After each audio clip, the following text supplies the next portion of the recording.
I stared at my reflection in the polished elevator doors, brushing a strand of hair back into place. Today was the day I stopped pretending. No more hiding behind the name Elena Ward, the quiet, efficient operations manager at Grayson Industries. 13 years of meticulous planning had led to this moment. The elevator dinged as it arrived at the 40th floor of the Grayson Tower in downtown Seattle. Through the glass walls, I could already hear the tension in the air. Victor Grayson, the arrogant CEO who thought himself untouchable, had called an emergency company-wide meeting. My watch read 10:02 a.m. Perfect timing. Grayson had made a career out of exploiting vulnerability, swooping in to buy promising businesses, draining them of value, laying off the people who built them, and walking away with millions. He called it strategic restructuring. I called it destruction. I knew exactly how deep that destruction ran, because 15 years ago, he did it to my mother. Grayson Industries had acquired Holland Technologies, the educational software company my mom had poured her heart into. She'd built it from scratch in our garage, believing Grayson's lies about partnership and growth. Within 8 months, he dismantled it, sold off the assets, and left her with nothing but grief. The stress broke her. She died of a stroke less than a year later. I was 24, fresh out of MIT, standing at her grave with a promise burning inside me. I would destroy Victor Grayson, not with rage, but with precision. I changed my name, changed my appearance, and disappeared into the very corporate world he ruled. Quietly, I tracked his every move. I learned to read the market, anticipate his acquisitions, and beat him at his own game. I built my fortune, piece by piece. But my masterpiece? This building. 6 years ago, when Grayson Industries was searching for a new headquarters, I set up a shell company and acquired the tower before they ever saw it coming. Now, they pay me rent, without knowing I own the entire building. Today, Victor plans to fire me, in front of everyone. But he doesn't know the truth. The building he stands in? It's mine.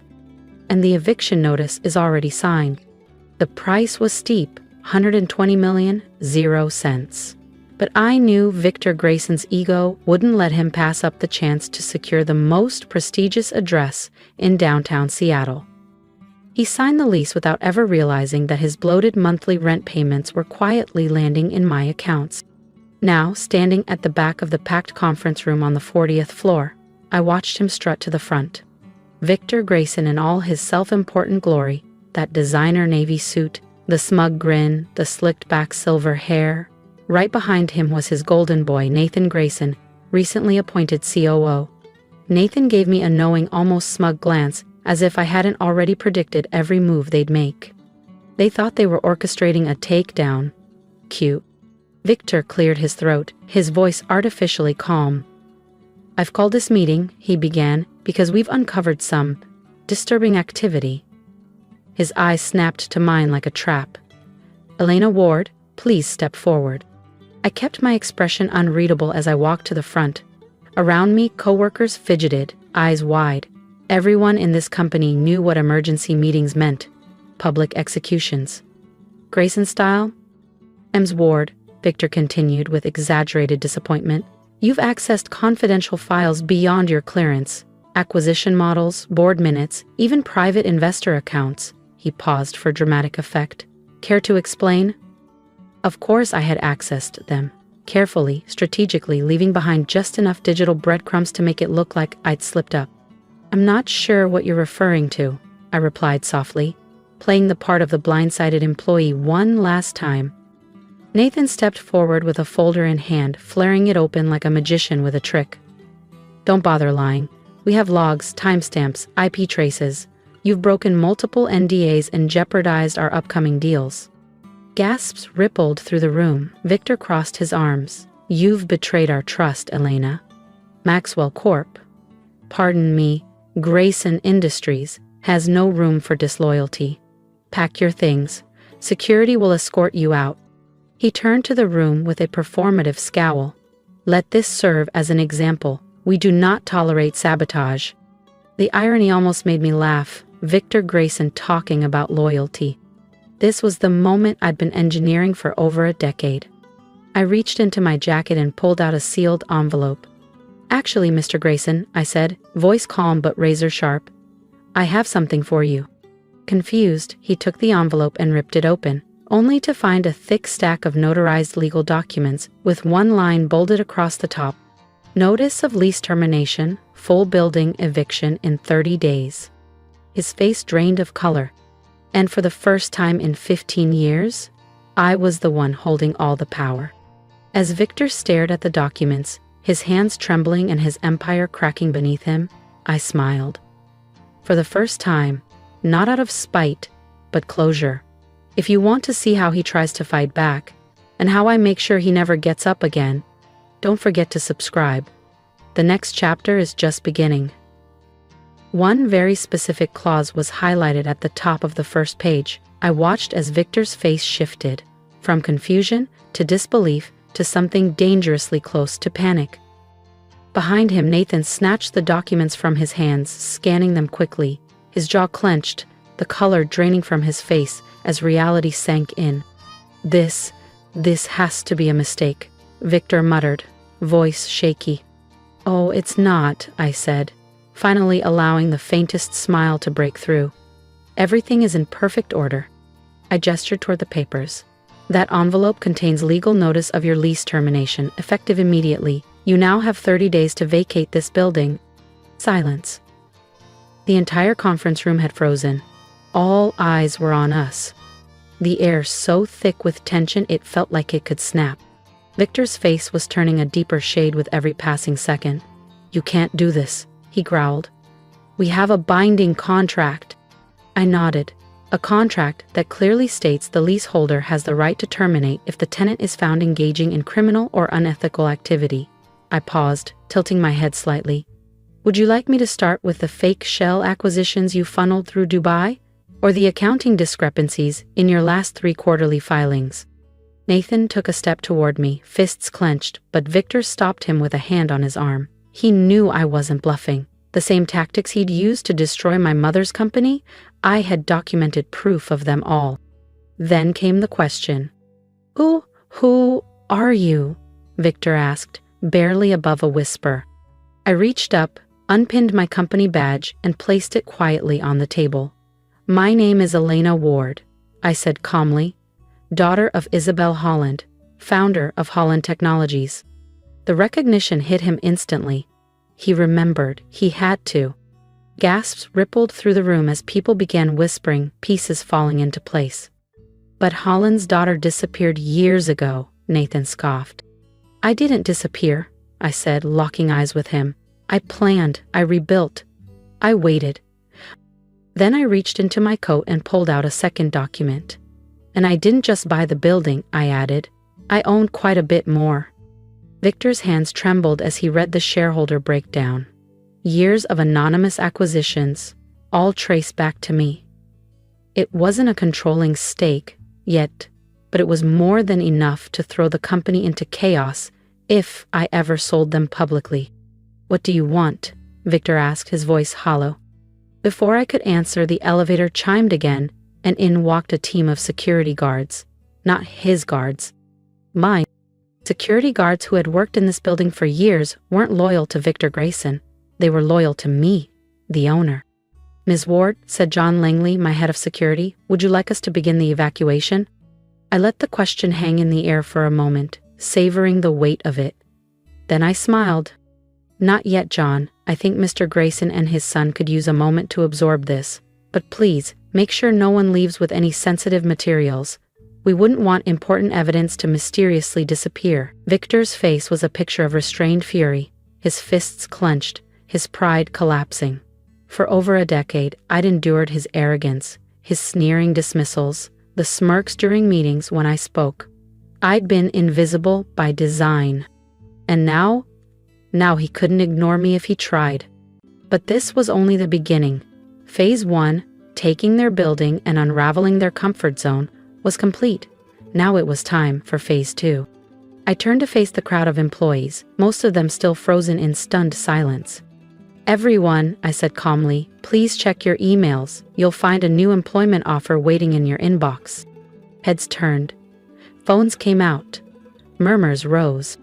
My company, Holland Ward Holdings, is acquiring all legally sound assets of Grayson Industries. If you choose to stay, you'll receive a 15% raise, enhanced benefits, and leadership that actually values you. People exchanged wide-eyed looks. Several gasped. It was happening for them, too. "This is illegal," Nathan Grayson shouted, his voice cracking under the strain. "You can't just take our company." I raised an eyebrow and checked my phone.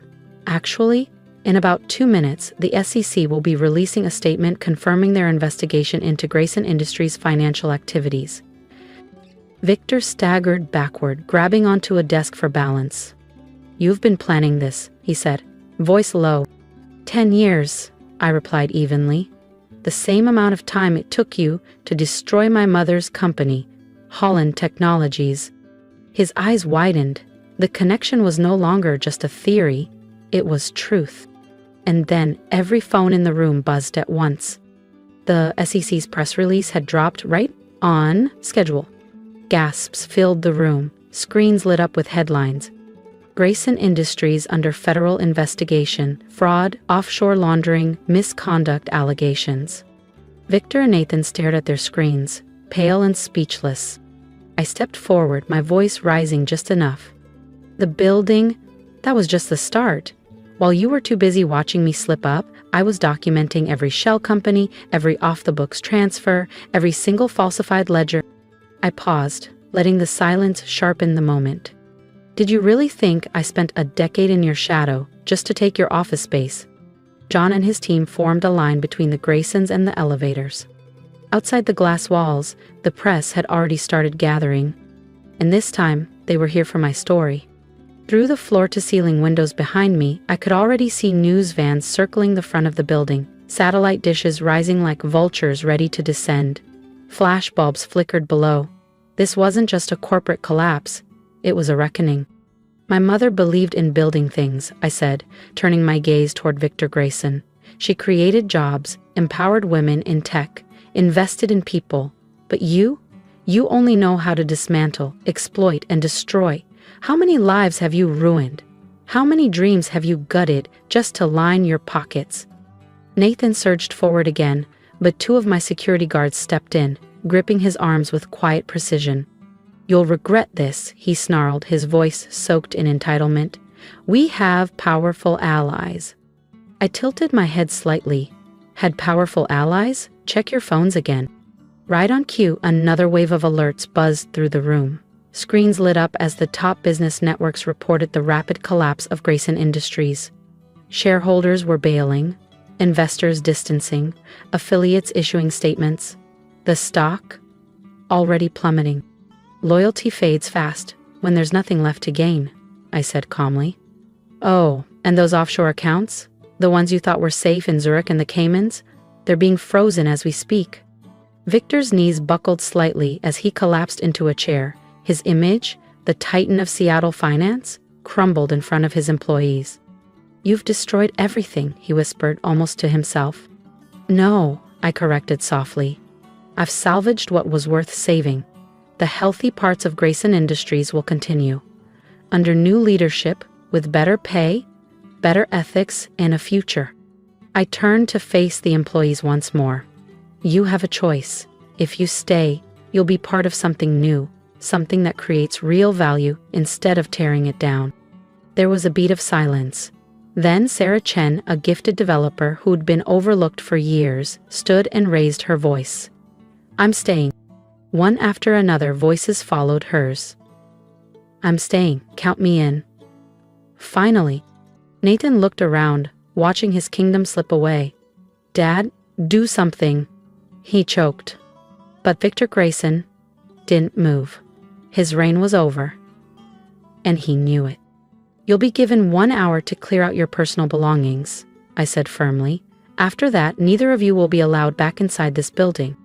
As the guards escorted them away, I called after Victor one last time. "Mr. Grayson?" He turned, hollow and pale. "My mother's stroke? It wasn't just stress, was it? She found out you were planning to raid the pension fund." He didn't answer. He didn't have to. The guilt in his eyes was louder than any confession. "The employees you discarded? I said, watching Victor Grayson stumble out of the boardroom, his son close behind. They never received their full pensions. I've spent years tracking each of them down. Next week they'll receive checks covering every dollar they were owed, plus interest. That was the final blow. Victor Grayson, once hailed as the master of mergers and ruthless reinvention, shuffled away like a man with no empire left to rule. And Nathan, once so smug and sure, followed in silence. His legacy burned to the ground before it ever began. The next few hours were a blur. News vans crowded the streets, trying to break through the line of security that protected the building. Our PR team, prepped and ready, released a carefully crafted statement. Holland Ward Holdings acquires Grayson Industries' ethical assets. All employees retained. Benefits upgraded. By nightfall, I found myself alone in what had once been Victor's glass-walled sanctuary, now quiet and still. The Seattle skyline stretched before me, streaked in deep orange and fading blue. On the desk sat a single photograph, me and my mother at a Holland Technologies picnic before everything fell apart. I picked it up gently, brushing my thumb across her smile.